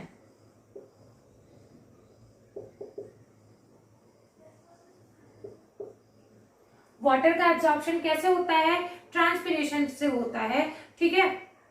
और फिर क्या होता है, ये मतलब जाइलम जो करता है वो आपको पता है वाटर भी यहीं पर होगा सॉइल में, जो ये सॉइल है, ठीक है, और मिनरल्स भी यहाँ होता है, ठीक है। तो xylem tissue transport the water and the minerals from the soil to the upper part of the plant, यानी ये अपवर्ड डायरेक्शन में ट्रांसपोर्ट कर रहा है, एक ही डायरेक्शन में ट्रांसपोर्ट कर रहा है। और किस मेथड से ट्रांसपोर्ट कर रहा है, वो है ट्रांसपिरेशन। आप बच्चों जानते हैं ट्रांसपिरेशन किसे कहते हैं, loss of the water as a vapour from the aerial part of the plant, किसे कह रहे हैं, लॉस ऑफ द वाटर, है ना। ट्रांसपिरेशन किसे कहते हैं, लीफ से एरियल पार्ट कौन से होते हैं, लीफ वगैरह होते हैं, तो इनसे वाटर मॉलिक्यूल्स निकल जाते हैं एज अ वेपर, है ना। तो वो उसको क्या कह रहे हैं हम, लॉस ऑफ द वाटर कह रहे हैं। देखिए कैसे होता है ये ट्रांसपिरेशन का मेथड, मैं आपको बताती हूँ। मान लीजिए देखिए यहाँ पर है, ये ऐसे ऐसे ऐसे ऐसे है, ट्रांसपिरेशन से क्या होता है, वाटर मॉलिक्यूल वेपर बन के उड़ जाता है, ओके, ये उड़ गया। अब ये क्या हुआ, ये एक बार हटाती हूँ, ये क्या हुआ, तो यहाँ पर एक है ना वाटर का एक वैक्यूम बन जाता है, एक आप कहेंगे एक वैकेंसी हो जाती है, वैक्यूम बन जाता है। तो ये जो वाटर मॉलिक्यूल है ना, ये वाटर मॉलिक्यूल यहाँ पर चला जाता है, ठीक है। तो यहाँ का तो वाटर आ गया, अब ये वाला जो होता है ये खाली हो जाता है, यानी यहाँ पर वैक्यूम बन गया, तब यहाँ का जाएगा, फिर ठीक है, फिर ये खाली हो जाता है तब यहाँ का जाता है, फिर ये खाली हो जाता है तो यहाँ का जाता है। इस तरीके से ये खाली होके यहाँ पर ऐसे सिंपल डिफ्यूजन मेथड से लास्ट में क्या होता है, सॉइल पे, सॉइल में आ जाता है। और आप जानते हैं बच्चों कि प्लांट्स पूरा वाटर कहाँ से लेते हैं, सॉइल से एब्जॉर्ब करते हैं। तो ये सिंपल डिफ्यूजन मेथड से जाइलम की हेल्प से वाटर इस तरीके से ट्रांसपोर्ट होता है। अब बात आती है मिनरल्स की, मिनरल्स कैसे ट्रांसपोर्ट होते हैं। तो देखिए आप मिनरल्स को कैसे ट्रांसपोर्ट करेंगे,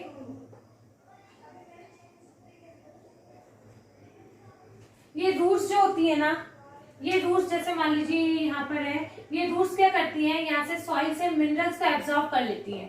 क्या करती हैं, सॉइल से मिनरल को एब्जॉर्ब करती हैं और इसमें इनकी एनर्जी लगती है, ओके। मिनरल्स को एब्जॉर्ब करने के बाद यहाँ पर मिनरल्स हो गए, ठीक है।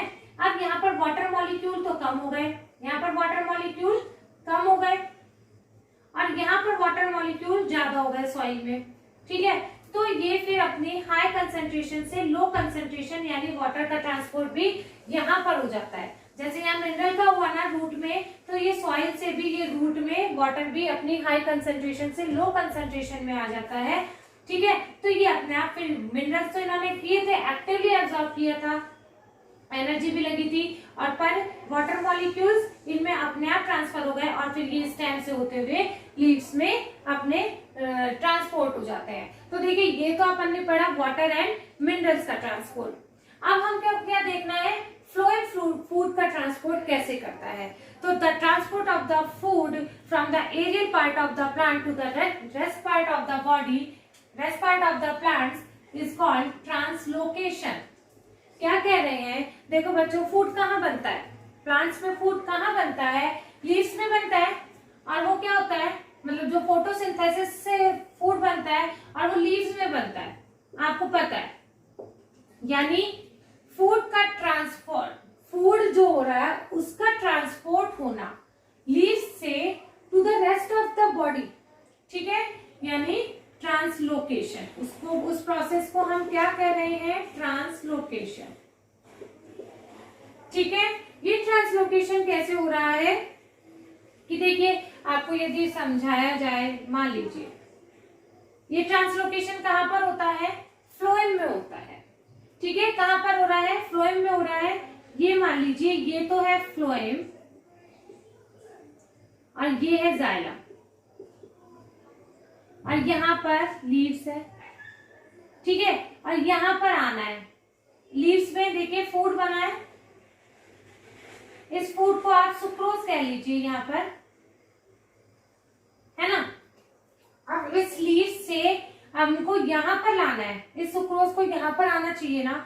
तो क्या होगा, देखिए ये सुक्रोज यहाँ पर है तो अपनी हाई कंसंट्रेशन से अपनी एनर्जी एनर्जी देके अपने एटीपी को यूज करके ये फ्लोएम में आता है, ठीक है, एटीपी को यूज करके फ्लोएम में आता है, तो ये सुक्रोज यहाँ पर आ जाता है, ठीक है।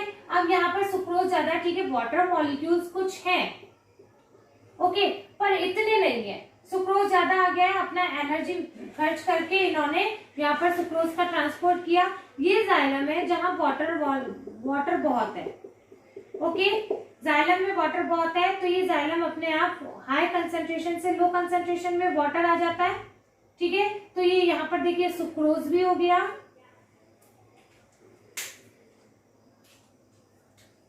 यहाँ पर क्या हुआ बच्चों, यहाँ पर सुक्रोज भी हो गया, ठीक है। ये वाटर मॉलिक्यूल्स यहाँ पर आ गए हैं, तो यानी अब यहाँ पर सुक्रोज और वाटर मॉलिक्यूल्स ज्यादा हो गए हैं, ठीक है। तो यहाँ पर अब इनका क्या हो गया है, हाई प्रेशर, ठीक है, क्या हो गया इनका, यहाँ पर हाई प्रेशर हो गया, तो अब ये हाई प्रेशर से लो प्रेशर की साइड आ जाएंगे, और ये क्या होगा, यहाँ पर ही सुक्रोज और वाटर मॉलिक्यूल्स आ जाएगा, यहाँ पर है लो प्रेशर, ठीक है। तो ये हाई प्रेशर से लो प्रेशर पर आ गए, वापस से सुक्रोज एंड वाटर, ठीक है। अब ये यहाँ पर अपने को वो करना था, मतलब ये लीव्स नहीं है, यहाँ के इस नॉन ग्रीन पार्ट को ये सुक्रोज पहुंचाना था, तो ये वापस से यहाँ पर आ जाते हैं इसी मेथड से, वही हाई प्रेशर से लो प्रेशर की साइड। तो इस तरीके से देखिए फ्लोएम फूड का, सुक्रोज का किस तरीके से अदर बॉडी पार्ट पे प्लांट्स के ट्रांसपोर्ट कर रहा है। देखिए एटीपी इसने खर्च किया, ये फ्लोएम में आ गया, जाइलम से इसने वाटर लिया, फिर हाई प्रेशर से लो प्रेशर में आया, फिर नॉन ग्रीन पार्ट में चला गया। बच्चों अब लास्ट प्रोसेस जो हमारा इस बुक का चैप्टर का बच रहा है वो है एक्सक्रीशन। एक्सक्रीशन देखिए बच्चों, आपने देखा कि हमारी बॉडी से वाटर लॉस भी हो जाता है, जैसे स्वेट वगैरह से होता है, कुछ एक्स्ट्रा वेस्ट से निकल जाता है, एलिमेंट्री से कैनाल से देखा जो सॉलिड वेस्ट निकाल देता है, पर कुछ अब ऐसे एसिड बनते हैं जैसे यूरिया होता है, यूरिक एसिड होता है, ये नाइट्रोजनस प्रोडक्ट होते हैं जो हमारी बॉडी के लिए हार्मफुल होते हैं, और हमारी बॉडी में कुछ मेटाबॉलिक एक्टिविटीज होती है जिनके रिजल्ट में ये बनता है यूरिक एसिड, यूरिया, ये नाइट्रोजनस प्रोडक्ट होते हैं। इनको हमें बॉडी से रिमूव करना बेहद जरूरी होता है क्योंकि ये हमारी बॉडी के लिए बेहद हार्मफुल है। तो इनको रिमूव करने के लिए जो सिस्टम हमारी बॉडी में होता है वो होता है एक्सक्रीटरी सिस्टम, और ये यूरिया नाइट्रोजनस हार्मफुल प्रोडक्ट्स को रिमूव करने के प्रोसेस को ये हम क्या कहते हैं, एक्सक्रीशन कहते हैं। क्या कहते हैं बच्चों, एक्सक्रीशन कहते हैं।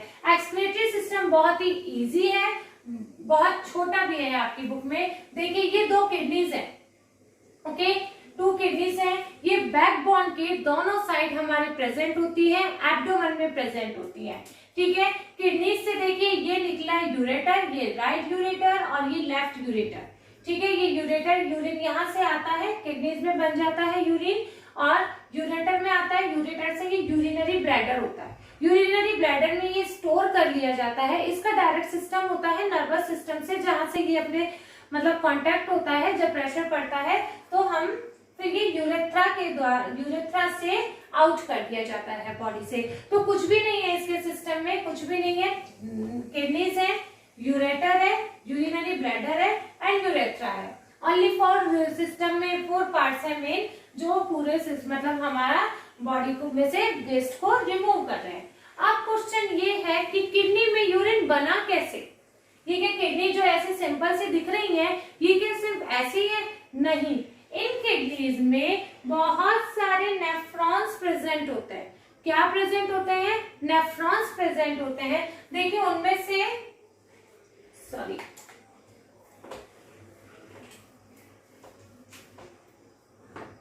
मैं एक बना देती हूँ, एक नेफ्रॉन का स्ट्रक्चर।